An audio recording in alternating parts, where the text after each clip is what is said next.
खुलुमबाय बयखौबो आंनि चेनेलाव बयखौ फिन खेबसे बरायबाय बेजों लोगोसे आङो दायो नोंथांमोननि सिगाङाव मोनसे गोदान भिडिअ आरो मोजां खौरांखौ लानानै फैदों अब्ला नोंथांमोना भिडिअखौ जोबजासिम नायलां बाथ्राया जाबाय दाखालि जायफ्रा आसाम टेटआव फेल जादों नङा होमबा लोगोफोर बिथांमोननि थाखाय बियो जोबोद मोजां खौरां आरो गाहाम खौरां आरो स्पेसियेलि बुंनो थाङोब्ला जायफ्रा बिटिआर एरियानि बिथांमोननि थाखाय बियो स्पेसियेलि खौरांसिन अब्ला आङो भिडिअखौ जागायनोसै भिडिअनि सिङाव हाबनानै नायदो नोंथांमोनहा मा नुगोन अब्ला मिथिनो मोनगोन नङा होमबा लोगोफोर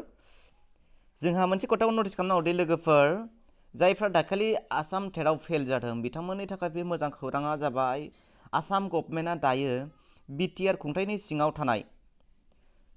बाव मा होनदों मोनसे स्पेसियेल बर' मिडियाम टेट खुंनो आखायाव लानो नागिरदों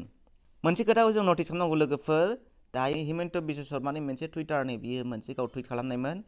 single cadre post will be created in BTR गभ and provincialised colleges in BTR अब्ला जों बेखौहाय जों मिथिनो मोनबाय आरो नेक्स्टआव जोंहा स्पेसियेलि बुंथारनांगौ जायोब्ला मा दं नैबे लोगोफोर नैबे जिनिसा बे जाबाय स्पेसियेल टेट फर बर' मिडियाम इन बिटिआर एरिया जागोन बियो अब्ला जों बेखौबो गोसोआव लाखादो लोगोफोर माखौ जोङो मिथिनांगौ जे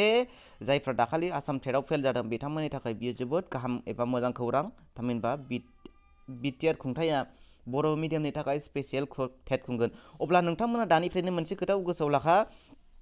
जोङो डेटखौ माब्ला फैगोन माब्ला खुंगोन माब्ला कन्डाक्ट खालामगोन जों बेखौ माब्लाबा दानोसै लोगोफोर जों खालि नेदोल' टेटआ फैगासिनो दङ आरो जों दानिफ्रायनो दिनैनिफ्रायनो रावखौबो नेयालासिनो प्रिपेयार खालामनायाव गोसो होब्लानो जाबाय आं बेखौ बयखौबो खावलायदों मानो होनबा बियो गाव टुइट खालामनाय ओरैनो टुइट खालामनाय नङा बाव मोनसे खोथाखौ होदों मिथिनांगोन जे बेयावहाय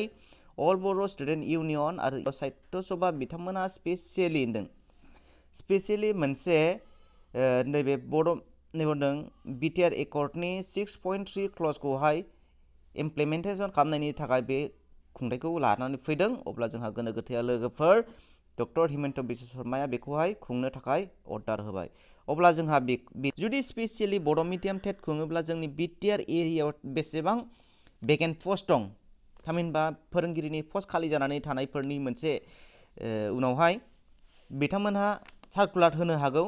जुदि सार्कुलार एबा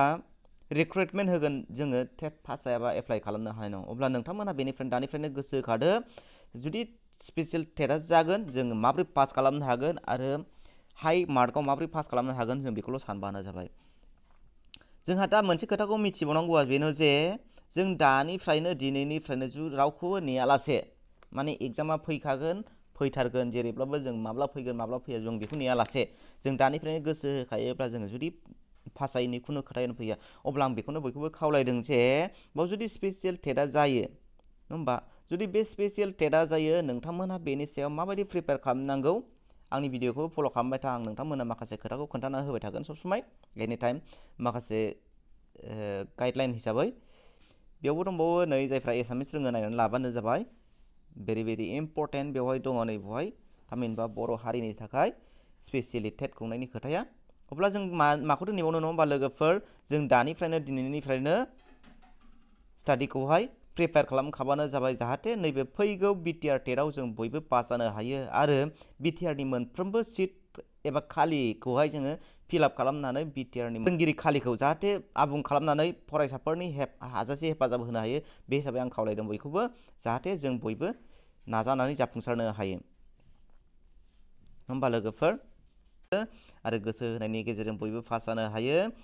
नैबे फैगौ निउ इयारखौ एसेबां मानि दामानिसै लोगोफोर मानो होनब्ला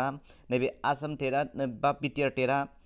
आसाम टेटआवथ' जानानै थांबाय नैबे बिटिआर टेटआ नोंथांमोननि थाखाय जोबोद इम्परटेन्ट जागोन बे हिसाबै आं खावलायदों जाहाथे निउ इयारखौ गाजा गोमजायै हाजासे फालियाबालानो नांगौबा नैबे बिटिआर टेटखौहाय जोङो गोसो होग्रो बिनि उनावहाय जुदि नोंथाङा साक्सेसफुल जायोब्ला नोंथाङा बेसेबां फालियो बेखौ जों एबा नों रावबो बुंनांगौ खोथा गैया अब्ला आं बेखौनो खावलायबाय अब्ला नोंथांमोना भिडिअखौ मोजां मोनदोंब्ला लाइक खालामदो कमेन्ट खालामदो आरो लोगोफोरनो शेयार खालामना होदो अब्ला दिनै भिडिअआ एसेनोसै लोगोफोर गोजोन्थों खुलुमबाय।